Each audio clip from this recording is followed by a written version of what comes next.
Welcome back mga ka-EDC. So for today, meron nga pala tayong ikakabit dito sa ating project car na Honda City IDSI, no? So tulad yan ng sabi ko, lahat ng ikakabit natin dito sa ating sasakyan, accessories, magpapalit ng pyesa, is lalagyan natin lahat yan ng review. Maging negative man or positive yung pagkakabit natin, ilalagay pa rin natin yan para kahit papaano may idea kayo and then maging aware kayo dun sa item na yon. And then, syempre lahat ng kakalikutin natin dito, upgrade, repair, maintenance, lahat yan lalagyan natin ng tutorial, no? Pero syempre, dahan-dahan lang kasi nasa process pa lang din ako ng learning ng sasakyan, ano? Alright. So, bago natin simulan, syempre, pasok muna natin yung intro natin.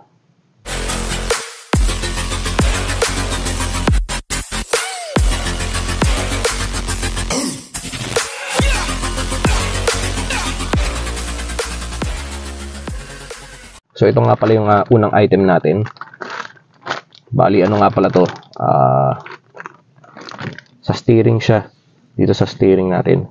Parang steering wheel, lang siya, handle grip lang siya. Na para dito sa ating manibela. Alright. So, ito siya mga ka-EDC. Buksan muna natin. Alright. So, ito siya.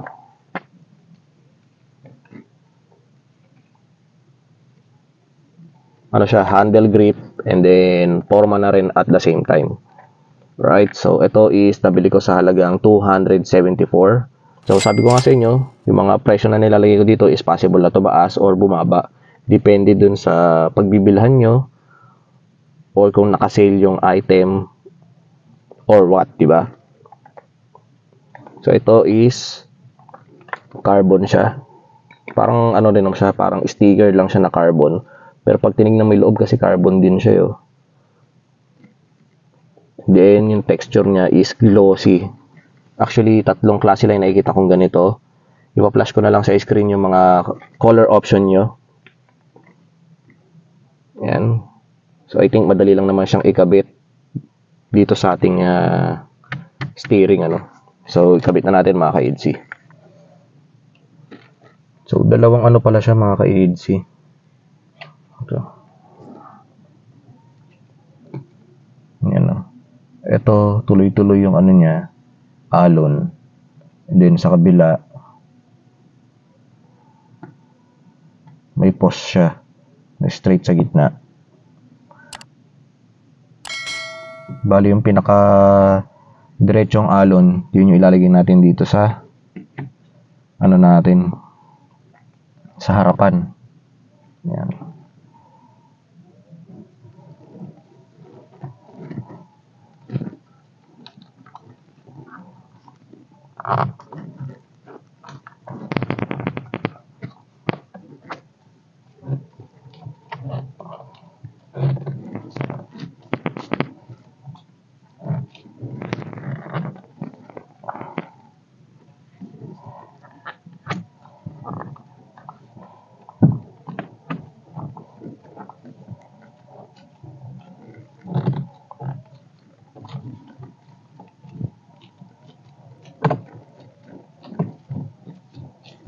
So, yun lang. Gano'n lang kadali mga ka-EDC.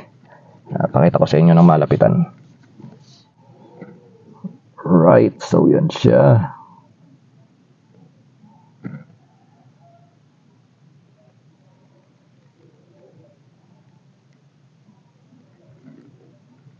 Try natin lagyan ng flash. Yan. Ang sarap niyang hawakan mga ka-EDC. Then at the same time, yung forma niya nandun. Angas. Alright. So far so good. Okay itong ating first item. Then ito pa yung isang accessories na ilalagay natin. Ito. So ito is parang siya. Steering ball assistant. So, bali sa steering din natin siya ilalagay. So ito siya mga ka-EDC. 360 yung ikot niya. Pang-assist siya pag nag-ano tayo, nagpipihit ng manibela. So asing ganito lang siya.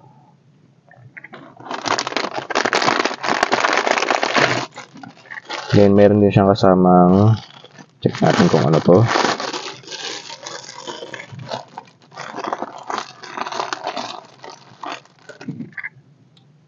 So ito yung pinaka-pad na ilalagay siguro dito pang anti slip.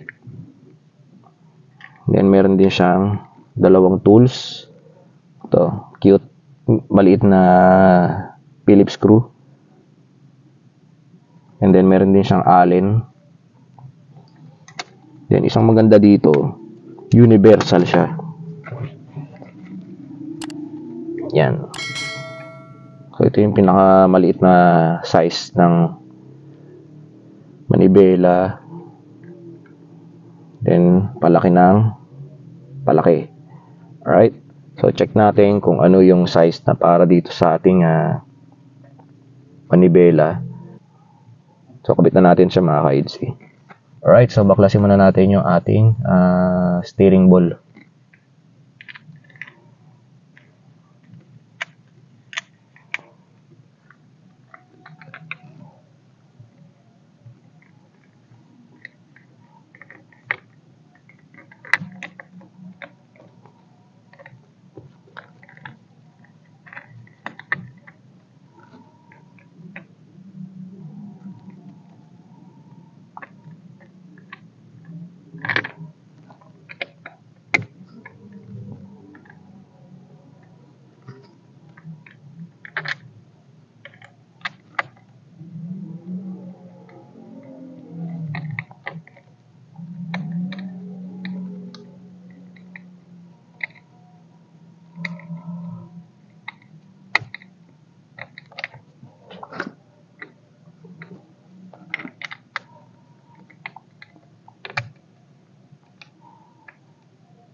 So yun na mga ka-EDC, nakakabit rin natin. Bali yung ginamit kong size niya, yung nasa gitna. Kasi pagka yung maikli is kahit wala yung goma, hindi ko siya maisara. Baka masira yung cover. Kaya dito, halos may konting-konting ano lang siya. Konting-konting luwag ng bahagya. Ayan o, kita nyo. Medyo naglalaro siya ng bahagya. Kahit na sobrang higpit na yung dito yung lock niya. Then kagandahan lang, nakalagay naman yung ano, yung goma niya. Kaya hindi siya basta-basta luluwag or mawawala doon sa pwesto niya. Pag ginaganyan mo siya, doon mo lang siya ma-feel na maluwag ng bahagya.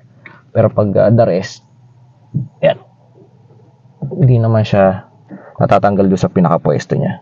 Alright? So, pang-assist siya pag umiikot tayo. Pwede nyo diyang hawakan. So, nasa inyo kung saan siya gusto ilagay. Dito, dyan. Pwede rin dito, dito. So, it's up to you mga ka-EDC. Alright. So, yun lang naman. Yan siya. So hanggang dito na lang mga ka-EDC. Hopefully kahit papano is nakatulong itong video vlog natin for today. So you know the drill. Please like, share, and subscribe, and don't forget to hit the notification bell para lagi kayong updated sa mga videos na i-upload pa natin.